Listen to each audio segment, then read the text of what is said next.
स्वान्तान्धकार हंतारम कर्तारम सुकर्मणाम भगवंतम निम्बारकाचार्यम अहम वंदे अभीष्ट फलदातारम निम्बादित्यम अहम भजे। निम्बादित्यम अहम भजे, ये है समग्र स्वान्तान्धकार हंतारम कर्तारम सुकर्मणाम अभीष्ट फलदातारम श्री निम्बारकमहम भजे। अथ द्वितीयोध्याय, ब्रह्मसूत्र का द्वितीय अध्याय, द्वितीय पाद, रचना अनुपपत्ति अधिकरणम। रचनानुपपत्तेश्च नानुमानम। रचना माने जगत की रचना, संसार की रचना अर्थात सृष्टि की अनुपपत्ति होने से, रचनाया जगन निर्मिते अनुपपत्ते असिद्धे नानुमानम अनुमान गम्यम प्रधानम प्रकृतिर्वा केवलम जगतः कारणम भवितुम न शक्नोति। अर्थात रचना की जगत की जो विशेष विचित्रताओं से भरी हुई रचना है, यह रचना परमात्मा की प्रेरणा के बिना, परमात्मा की बिना प्रेरणा के ही ये जड़ प्रकृति इस विचित्र संसार का निर्माण कर दे, इस बात की अनुपपत्ति माने असिद्धि ही मानी जानी चाहिए। अर्थात रचना की, विचित्र जगत की रचना की उपपत्ति माने सिद्धि और अनुपपत्ति माने असिद्धि। जड़ पदार्थ प्रकृति के द्वारा इस विचित्र जगत की रचना, सृज्यमान जगत की रचना सर्वथा अनुपपन्न है, असिद्ध ही होगी। क्योंकि जगत की रचना बुद्धिपूर्वक की गई है और जड़ होने के कारण प्रकृति में बुद्धि अथवा ज्ञान का, ज्ञ शक्ति का सर्वथा अभाव है।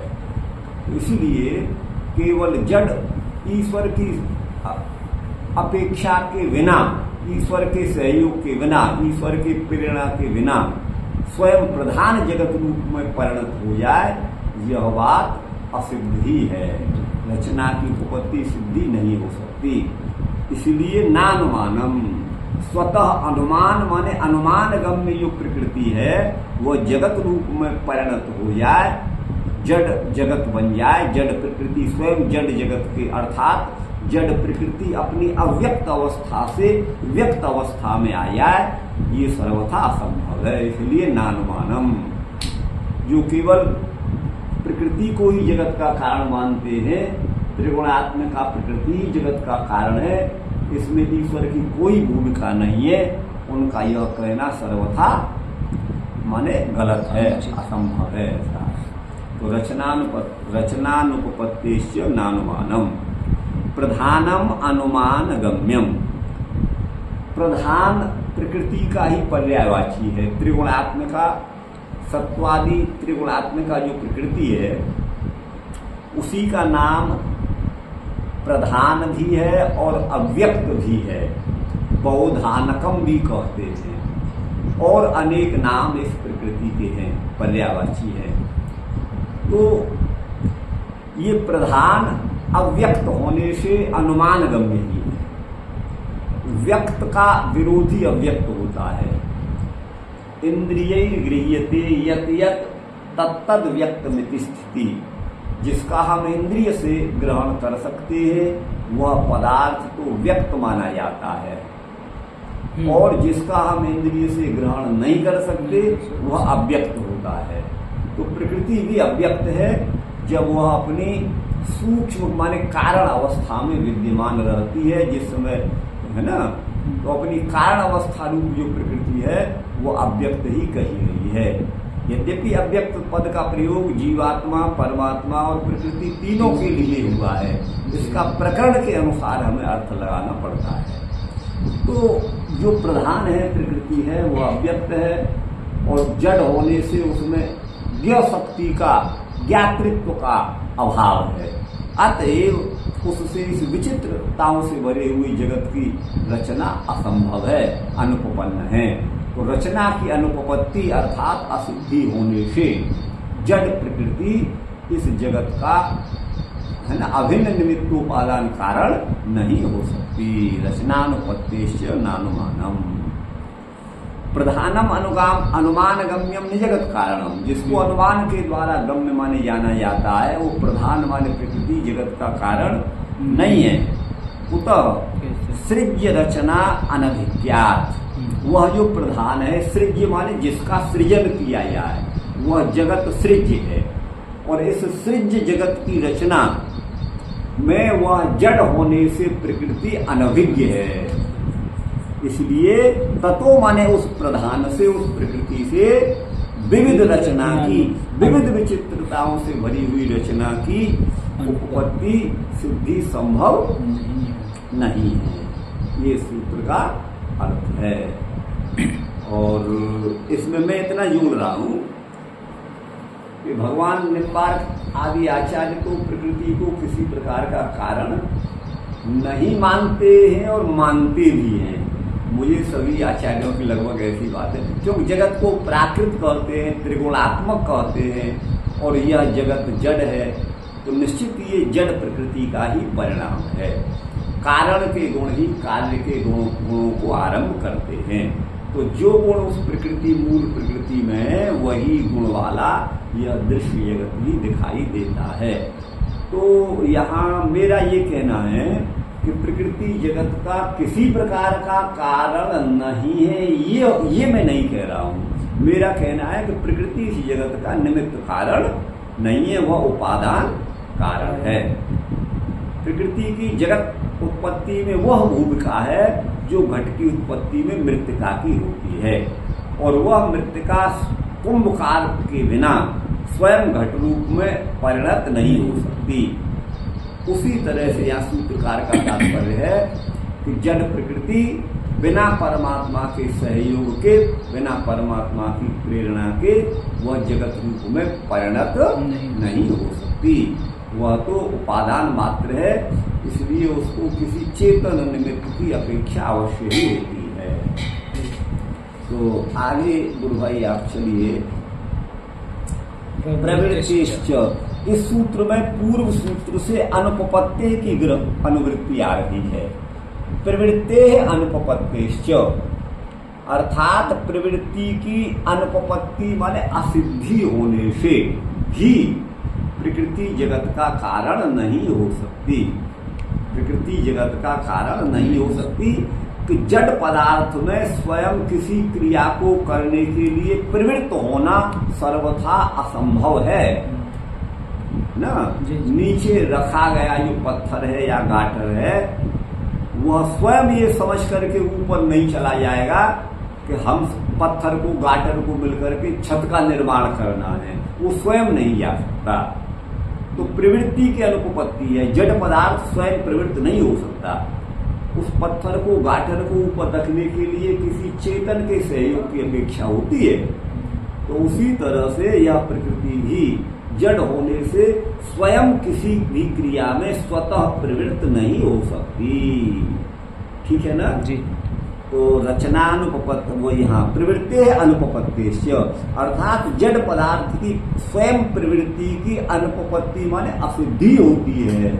अतएव प्रकृति एकमात्र जगत का कारण नहीं है, वह उपादान तो है लेकिन निमित्त नहीं हो सकती। बिना निमित्त के जड़ प्रकृति की, बिना परमात्मा रूप निमित्त कारण के प्रकृति जो है वो जगत रूप में परिणत नहीं हो सकती। ये प्रवृत्तिश्च है गुरु भाई, है ना।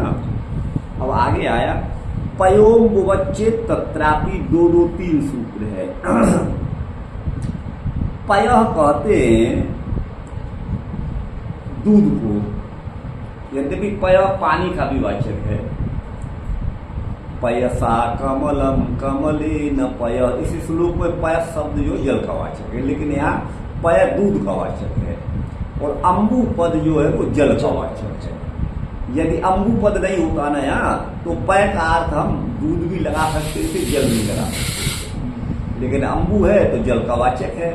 तो पयोम्बुवत चेत, चेत माने यदि, भाई आपने कहा कि जड़ प्रकृति जगत निर्माण में स्वतः प्रवृत्त नहीं हो सकती, तो बोले हम तो लोक में देखते हैं कि जड़ पदार्थ भी स्वयं प्रवृत्त हो जाते हैं।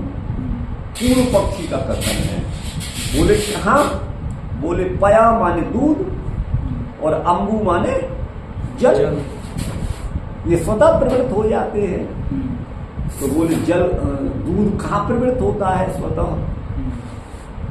तो देखिए जब गाय ब्याती है तो उसका बछड़ा होता है छोटा, तो दूध जो है उस बछड़े के लिए इस तरह से स्वयं निकलने लगता है, टपकने लगता है, स्वयं दूध आ जाता है। जड़ है लेकिन जड़ दूध की प्रवृत्ति स्वयं हो रही है उस बच्चे का पोषण करने के लिए। और दूसरी बात जो है, आप यूं कह सकते हो कि जल, अम्बु माने जल, जैसे स्वतः बर्फ के रूप में बन रहा है। पानी जो है, जल जो है स्वतः जो है वो बाष्प बनकर उड़ रहा है, तो जल है वो जल, लेकिन उसका वाष्पीकरण भी हो रहा है और उसका जो है वो जो है ओले के रूप में, बर्फ के रूप में भी कठिनता को प्राप्त कर रहा है, तो वो तो स्वयं हो रहा है।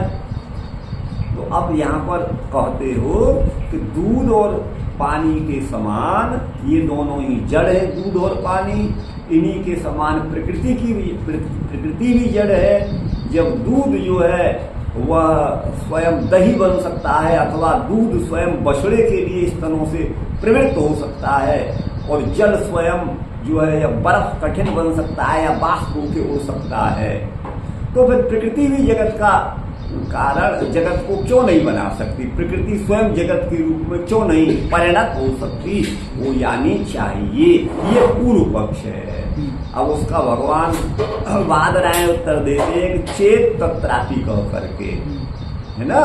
यदि आप ऐसा मानते हो कि जड़ दूध स्वयं प्रवृत्त हो जाता है वत्स पोषण के लिए और जड़ जल स्वतः प्रवृत्त हो जाता है जो है कठिन भाव में ओले के रूप में बनने के लिए, तो बोले तत्रापि वहां भी निमित्तांतर की अपेक्षा है। तत्रापि माने वहां भी, उन दोनों जगह भी दूसरे निमित्त की अपेक्षा है।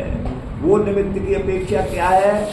दूध में क्या है? दूध का दही बनना, तो वहां उसको उचित मात्रा में गर्म करना, गर्म करने के बाद जब एक उचित तापमान उसका हो जाए तो उसमें जामुन डालना, आतंचन, थोड़ी मठा डालना या दही डालना, तब वो दूध दही के रूप में बदलता है।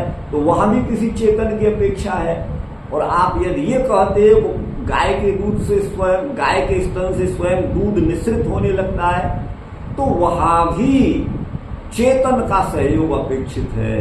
चेतन गाय अपने बछड़े के प्रति वात्सल्य भाव से उसके स्तनों से दूध निकलता है, वहां चेतन की प्रेरणा वहां भी है। कई बार ऐसा देखा जाता है कि गाय के स्तनों में दूध है और गाय मर गई, किसी कारण से मर गई, गाय के स्तनों में दूध है, लेकिन अब वहां मृत गाय के शरीर में चेतन विद्यमान नहीं है, तो बिना चेतन के गाय के स्तनों में दूध तो है, लेकिन उस दूध को बाहर निकालने वाला, निःसृत करने वाला जो चेतन है वो वहां नहीं है, इसलिए वहां से दूध प्रवृत्त नहीं होता। तो वहां भी किसी चेतन की अपेक्षा है दूध की प्रवृत्ति में। दूध के बछड़े के पोषण में दूध की प्रवृत्ति होने में भी चेतन अपेक्षित है। दूध का दही रूप जो बनना है वहां भी निमित्तांतर माने आतंचन, जामुन आदि की अथवा किसी चेतन की वहां भी प्रेरणा या उसका क्रियान्वयन जो है अवश्य अपेक्षित है। वही का उसी तरह से जड़ प्रकृति स्वतः जगत के रूप में परिणत नहीं हो सकती, वहां भी चेतन परमात्मा का सहयोग अपेक्षित है। और वह सहयोग, वह प्रेरक, वह प्रकृति का प्रेरक जीवात्मा हो नहीं सकता, क्योंकि जीवात्मा स्वयं अल्पज्ञ है। अब किसी भी मानव देह में बैठा हुआ कोई भी जीवात्मा वह अपने शरीर के विज्ञान के बारे में भी पूरा नई जानकारी रखता है। चंद्रमा पर तो चला गया है, अन्य ग्रहों पर भी जा रहा है, बड़े बड़े चमत्कार वैज्ञानिकों ने कर डाले, इसमें कोई संदेह नहीं है। लेकिन अच्छा, पहले क्या होता था, वैद्य ने नाड़ी को देखा और नाड़ी देखकर चतुर्वैद्य पहले बता देते थे कि आपको ये रोग है, ये परेशानी है, ये प्रॉब्लम है, केवल नाड़ी से देख करके। लेकिन अब ऐसा नहीं है, आपको बताएं, अब तो डॉक्टर जो है वो MBBS करते हैं, क्या करते हैं, लेकिन फिर भी वो अपने एक विषय के, जो कोई नेत्र का सर्जन है, कोई दांतों का डॉक्टर है, कोई आंतों का डॉक्टर है, विभिन्न इनके अलग अलग डॉक्टर हैं, आपको बता दें, और ये भी अपने उस कर्म में पूर्ण निष्णात हो, ये कदापि संभव नहीं है। उनसे भी गलती त्रुटि देखी जाती है, आपको बता दें। तो मनुष्य अपने शरीर के बारे में भी नहीं जानता कि हमारे शरीर में कितना रक्त इस समय है। कोई बड़े से बड़ा वैज्ञानिक बता सकता है क्या? नहीं बता सकता। मेरी मृत्यु कब होगी, कोई बड़े से बड़ा वैज्ञानिक जान सकता है क्या? नहीं जान सकता है। तो अपने ही बारे में जब नहीं जान सकता, तो इस विचित्र जगत की रचना करना किसी बड़े से बड़े विद्वान जीव का कार्य संभव ये नहीं हो सकता। किसी बड़े से बड़े विद्वान का ये कार्य जगत नहीं हो सकता। बड़ी विचित्र रचना वाला जगत है ये। तो अच्छा, आप देखिए, पहले कभी कार बनी, उसके जब पहले शुरुआत में बनी हवाई जहाज बना, उसमें परिवर्तन होता गया, क्यों? इससे अच्छी तो ये हो गई, फिर उससे भी अच्छी और एक बन गई तो वो नकार दी गई। अब वो जो है, क्यों? मानव बुद्धि सीमित है, जितना समझती है उतना निर्माण कर लेती है, लेकिन वो अपनी पराकाष्ठा को प्राप्त नहीं हो सकती है। तो अब इससे आगे कुछ हो नहीं सकता। ट्रक बने, उसमें परिवर्तन होता जा रहा है, कारों में परिवर्तन हो रहा है, हवाई जहाज में, मान मनुष्य की जो भी रचना है उसमें परिवर्तन हो रहा है। लेकिन परमात्मा ने मनुष्य को बनाया, उसमें कोई परिवर्तन नहीं। जहाँ आंख फिट करी थी सृष्टि के आदि में, जहाँ कान फिट किए थे, जहाँ दांत फिट किए थे, या नासिका, तत्त इंद्रियों को जहाँ जहाँ फिट किया था, अब उसमें न नच बदलने की कोई गुंजाइश नहीं है। तो ये रचना किसी जीव की नहीं हो सकती। ये तो सर्वज्ञ, सर्वव्यापक, सर्वसमर्थ परब्रह्म परमात्मा की प्रेरणा से प्रकृति जो जड़ है वो जगत रूप में आ सकती है, स्वतः नहीं आ सकती। बाकी अन्य आचार्यों के अनुसार तो परमात्मा ही माने मेटेरियल भी बन गए और कारीगर भी बन गए, मकान बन गया। स्वयं परमात्मा ही निमित्त भी और उपादान भी है, प्राय करके सभी आचार्यों का यही कथन है। तो वही यहाँ पर आ गई। तो अब यहाँ देखिए, भगवान निम्बार्काचार्य कहते हैं, ननु क्षीरादवत स्वयं प्रधानम जगत जन्मादौ प्रवर्तते। जैसे क्षीर माने दूध और आदि पद से अम्बु जल आदि के समान प्रधान जो प्रकृति है, प्रधान माने प्रकृति, वो जगत के जन्म आदि कार्य में प्रवृत्त हो जाती है प्रकृति। इति चेत, यदि आप ऐसी आशंका करते हो तो हमारा कहना है, तत्रापि पर प्रेरको, कोई दूसरा वहां प्रेरक है। बोले क्या प्रमाण? तो बोले यो अपसुतिष्ठन इत्यादि न श्रूयते। जो परमात्मा जल में रहते हुए जल का नियंत्रण करता है, जो परमात्मा पृथ्वी में रहते हुए पृथ्वी का नियंत्रण करता है, जो परमात्मा जीवात्मा में रहते हुए उस जीवात्मा का नियमन करता है ना, यह आत्मनि तिष्ठन, है ना, आत्मानम नियमयति, यम आत्मा न वेद, आत्मा यस्य शरीरम तद ब्रह्म। जो आत्मा में रहकर आत्मा का नियमन करता है, जीवात्मा जिसको नहीं जानता, जीवात्मा जिसका शरीर है, अर्थात जीवात्मा के अंदर भी जो विद्यमान है वह परब्रह्म परमात्मा है। तो जो जल का नियंत्रण करने वाला परब्रह्म ही है। उसी तरह से दूध आदि के विषय में भी हमको समझना चाहिए, कोई दूसरा नियंत्रक उसका नहीं हो सकता। परमात्मा के बनाए हुए नियम के अनुसार ही यह जगत चल रहा है। परमात्मा ने एक बार सूर्य को आदेश दिया, जाओ तुम इस समय पर उदित होगे और इस समय पर अस्त होगे, रात्रि बड़ी हो जाएगी जाड़ों के दिनों में, दक्षिणायन में, उत्तरायण में दिन बड़े हो जाएंगे, उत्तरायण के समय सूर्य उत्तर दिशा की ओर से उदित होगा, दक्षिणायन में दक्षिण दिशा की ओर से उदित होगा। तो ये जो नियम परमात्मा ने बना दिया और महीने को सूर्य को 12 भागों में बांट दिया, आप समझिएगा, एकम द्वादश धा चक्रे, एक ही सूर्य को जिसने 12 भागों में बांट दिया। मेष आदि जो राशि है, अभी मेष के सूर्य, ये वृषभ के, ये कुंभ के सूर्य, इस तरह से जो बांट दिया, वो जो परमात्मा काल रूपी परमात्मा है वही सबका नियंत्रक है।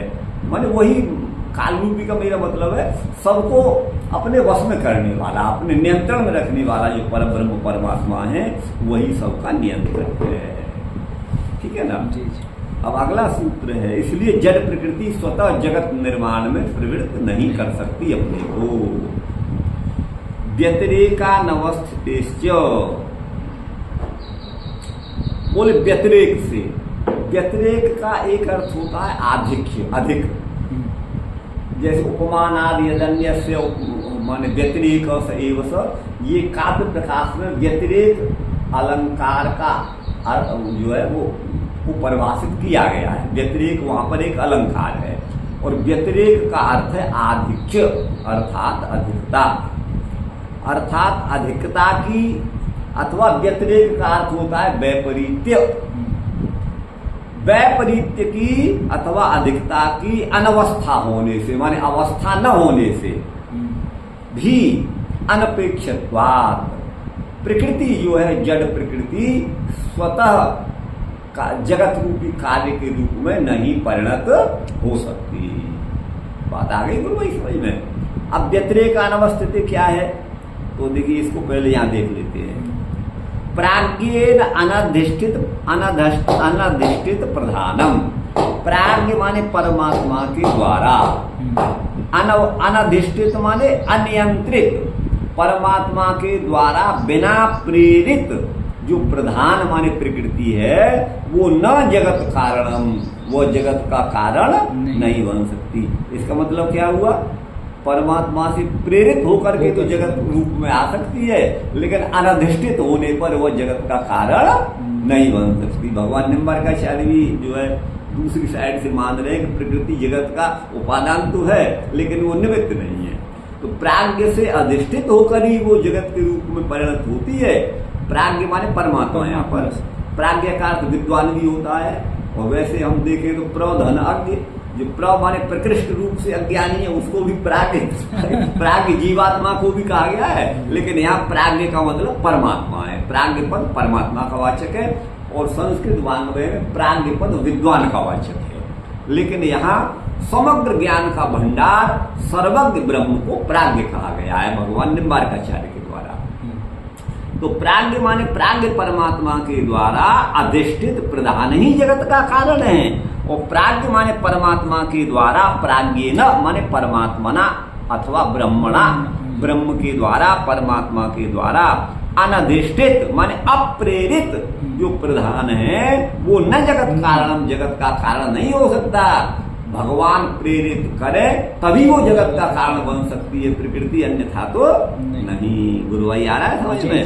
कुतः बोले तद व्यतिरिक्तस्य, या व्यतिरेक का मतलब है व्यतिरिक्त निम्बार्काचार्य के अनुसार, उनसे व्यतिरिक्त सहकारी अंतरस्य अनवस्थिते, है ना, सहकारी अंतर की अवस्था मान व्यवस्था नहीं है, दूसरे सहकारी की अपेक्षा नहीं है।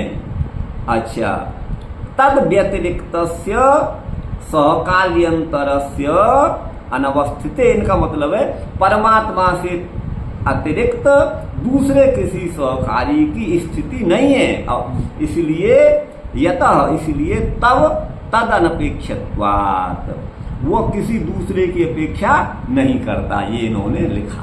अब इसका पूरा भाव तो यहाँ खोलेंगे ये। अपने सूत्र का भी मैंने अच्छे से समझा। हाँ, मैं अब मेरे अनुसार सुन लीजिएगा। व्यतिरेक का अर्थ मैंने किया अधिकता अथवा विपरीत।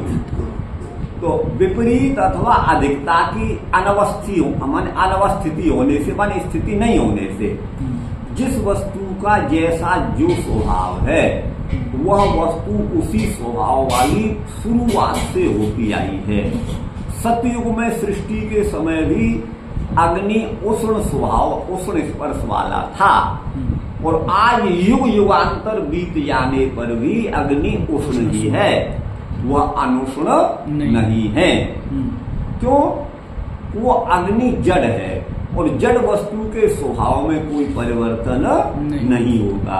ये परिवर्तन की, यद्यपि किसी का भी स्वभाव बड़ा दुस्तेज है, उसे त्यागना बड़ा कठिन है, लेकिन फिर भी किसी व्यक्ति का बचपन में या जवानी में कोई हिंसात्मक स्वभाव है तो वो सदुपदेश के द्वारा बदल जाता है।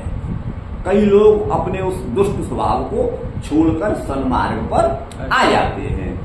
तो अगर किसी के स्वभाव में परिवर्तन हो सकता है तो वो चेतन के स्वभाव में परिवर्तन तो संभव है, लेकिन जड़ वस्तु का स्वभाव जैसे सृष्टि के आदि में था, परमात्मा के विधान नियम के अनुसार, वैसा आज भी है। अग्नि पूर्व युगांतरों में उष्ण स्पर्श वाला ही था, और आज भी उष्ण स्पर्श वाला ही है। उससे न तो वह विपरीत स्वभाव वाला हो सकता है, न अधिक स्वभाव वाला हो सकता है। अधिक का मतलब है कि जल जो है वो शीत स्पर्श वाला होता है, तो अग्नि उष्ण स्पर्श वाला तो है ही है, थोड़ा उससे अधिक शीत स्पर्श वाला भी हो जाए, ये संभव नहीं है। तो व्यतिरेक माने आधिक्य, आगे ना समझ में। अथवा विपरीत स्वभाव वाला हो जाए, अपनी उष्णता का पूरा त्याग कर दे अग्नि, और वो अनुष्ण हो जाए, जल की तरह शीत स्पर्श हो जाए, ये अनवस्थित है, ये स्थिति संभव नहीं है। इसलिए अनपेक्षत्वात्, है ना, जड़ वस्तु जो है वह स्वतः इस विचित्र जगत की रचना में अपेक्षित नहीं हो सकती, वो अनपेक्षित है, क्योंकि वो अज्ञ है।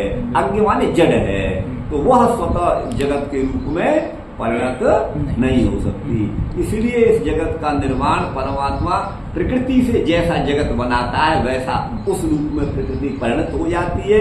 ये कुंभकाली की इच्छा के ऊपर निर्भर है, वह मृत्तिका से कुल्लड़ बनाए या सर्व बनाए या घट बनाए या कुछ और बनाए।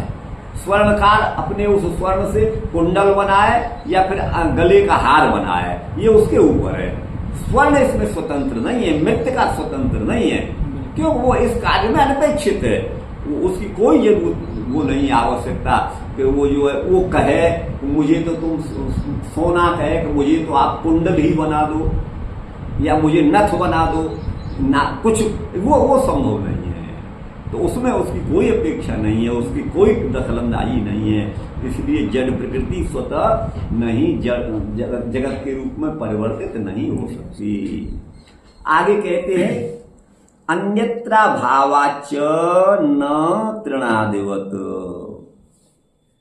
तो अब भगवान वेद व्यास का जो पहले पयो अम्बुवत जो उदाहरण दिया था ना, वहां यही था, यही उनका अभिप्राय था कि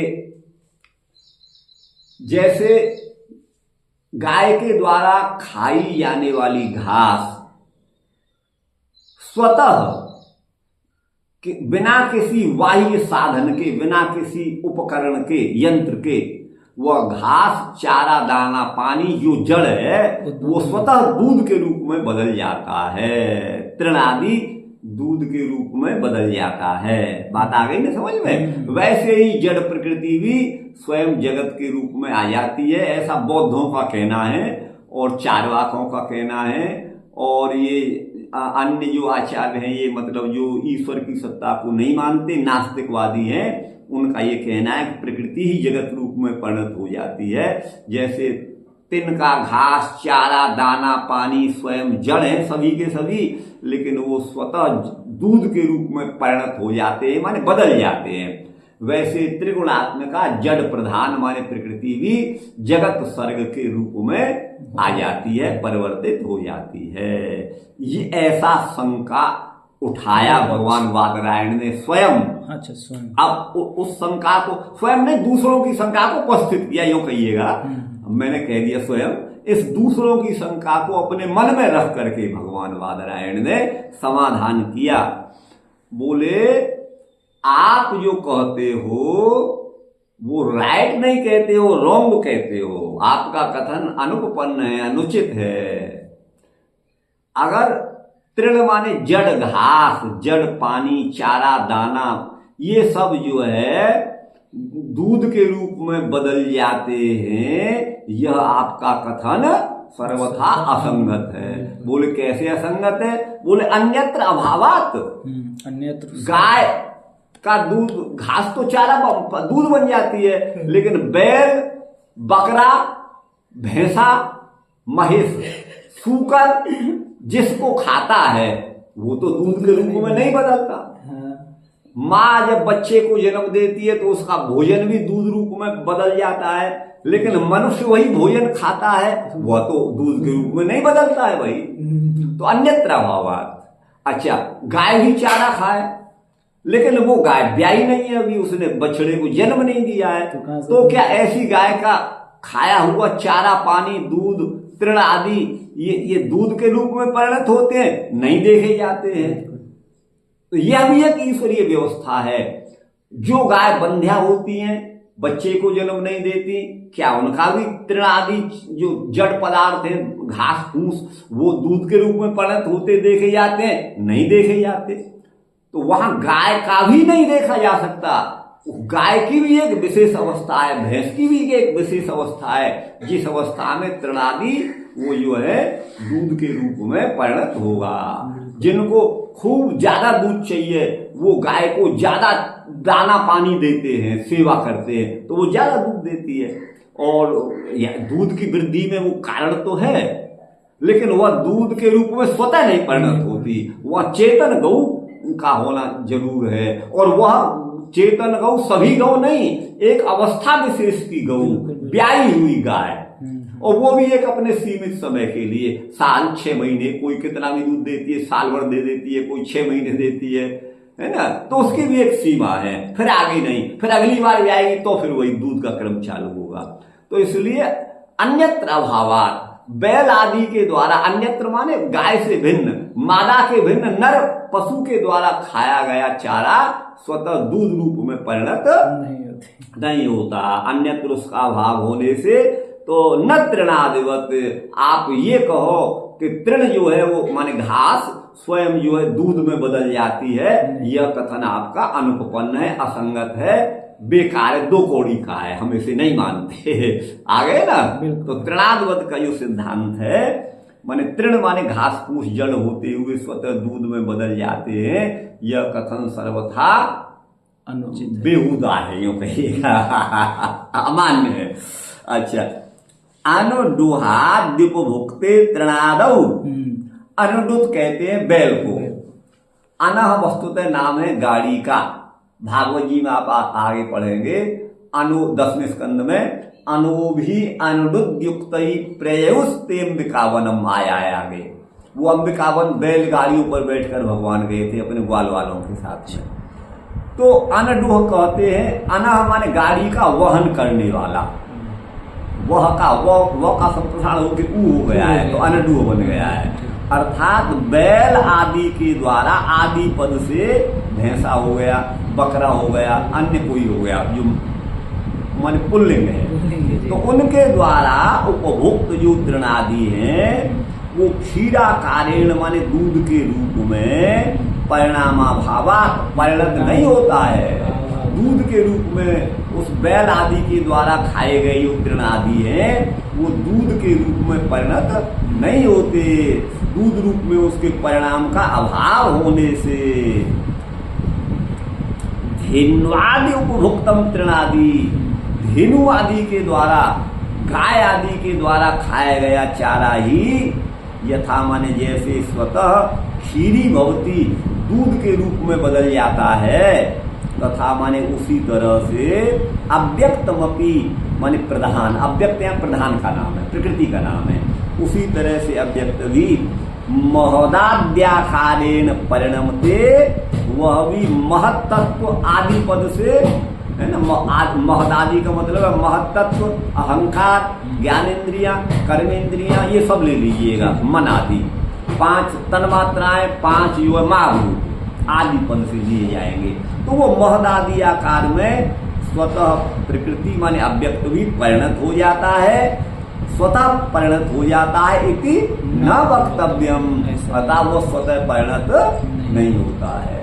तो यहाँ पर निम्बार्काचार्य ने कहा गाय के द्वारा उपभोक्त ही तृण दूध बनेगा, और वो भी एक विशेष अवस्था में। विशेष, बिल्कुल। जो ब्याही नहीं है वो खाएगी कितना भी चारा पानी, दूध नहीं बनेगा।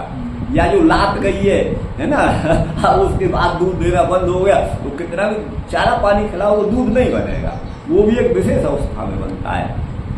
ऐसे ही परमात्मा प्रकृति के द्वारा जगत को एक विशेष काल अवधि में, प्रकृति को प्रलय के बाद माने जगत का निर्माण परमात्मा प्रकृति से करते हैं। तो जैसे यहाँ पर चेतन गाय का होना ही आवश्यक है। अगर खाली दूध स्वतः बन जाए, दूध तृण घास फूस स्वतः दूध बन जाए, तब तो गाय की जरूरत क्या है?